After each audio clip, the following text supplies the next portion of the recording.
What would you do if you received a letter from yourself? Not just any letter, but one with details only you would know.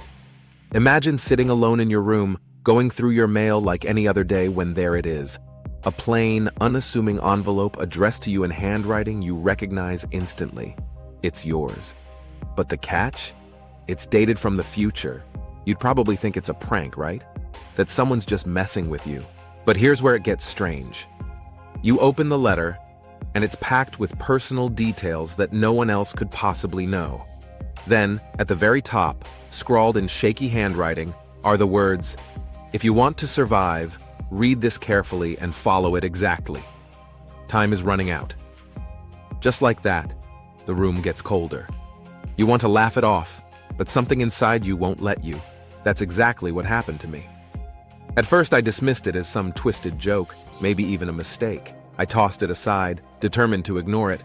But something lingered. A strange sense of dread settled in the air, and that's where the real story begins. Because sometimes ignoring something doesn't make it go away. Sometimes it only brings you closer to the danger hidden inside it. So, what would you do? Would you read it? Or would you wish you'd never opened it at all? So the first time I noticed something strange was just a couple of days after I got that letter. I hadn't thought about it much since tossing it aside. Honestly, it felt ridiculous, like some weird prank. But then, a headline on the news caught my eye. It was just a minor accident, barely worth reporting, really. Except it was exactly what the letter had described. It has the same street and details, right down to the car's color. I felt a chill run through me. For the first time, I thought maybe, just maybe, this letter wasn't a joke. Curiosity got the better of me, and I dug it out again.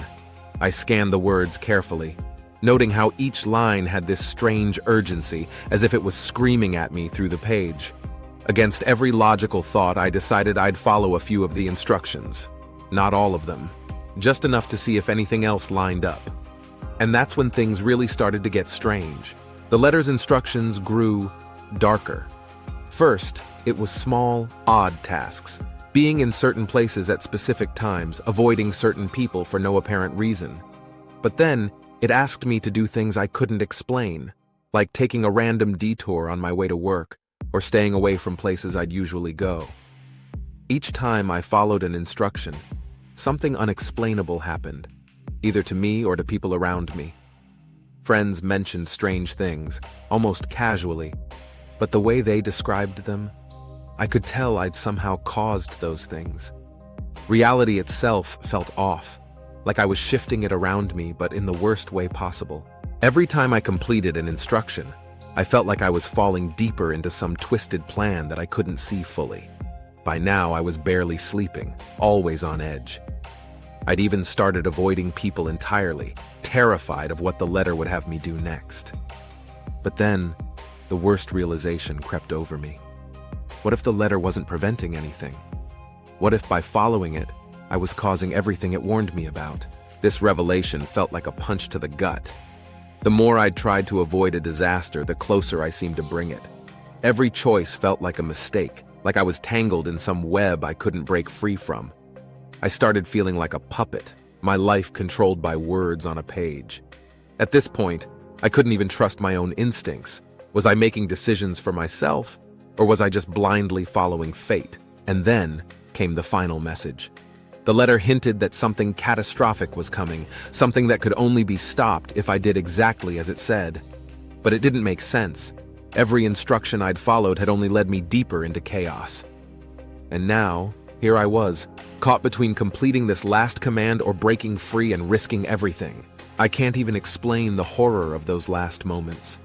I started hearing things, little whispers in the dark, footsteps that couldn't possibly be there. Every shadow felt like it was watching, waiting for me to make a move. My heart was racing, every instinct screaming at me to run, to stop this once and for all. But what if I was wrong? What if stopping was the honest mistake? Finally, with my hands shaking, I made my choice. I decided either to follow the letter to the end or tear it up once and for all. And as I did, I came face to face with a terrifying truth. By following the letter, I'd trapped myself in an endless loop of my own making, a cycle that would never end. But if I defied it, time itself unraveled around me. I found myself slipping, lost in a twisted version of reality, haunted by versions of the future that whispered of all the paths I might have taken, each one darker than the last. And now, maybe you should check your mailbox. You might have a letter waiting. And just like that, it all slipped away. Every choice, every twist, every moment spent following that letter had led me to the edge of reality itself. In the end, I'd become trapped in a cycle of my own making, chasing answers I never really wanted, caught between fate and the fear that every step I took was leading me further into a nightmare of my own design. So here's a question to think about. What would you do if you were faced with a choice between following your future's warning or trusting your own instincts? We like to believe we're in control and that our decisions are our own. But what if, deep down, we're fulfilling a script we never wrote? If you found yourself holding a letter from the future, your future self filled with warnings and instructions, would you read it? Would you follow it? Or would you tear it up and walk away, never knowing what might have been? Let me know in the comments. What would you do? And if you enjoyed this story, make sure to subscribe for more twisted tales and mind-bending mysteries. After all, you never know what might be waiting around the corner.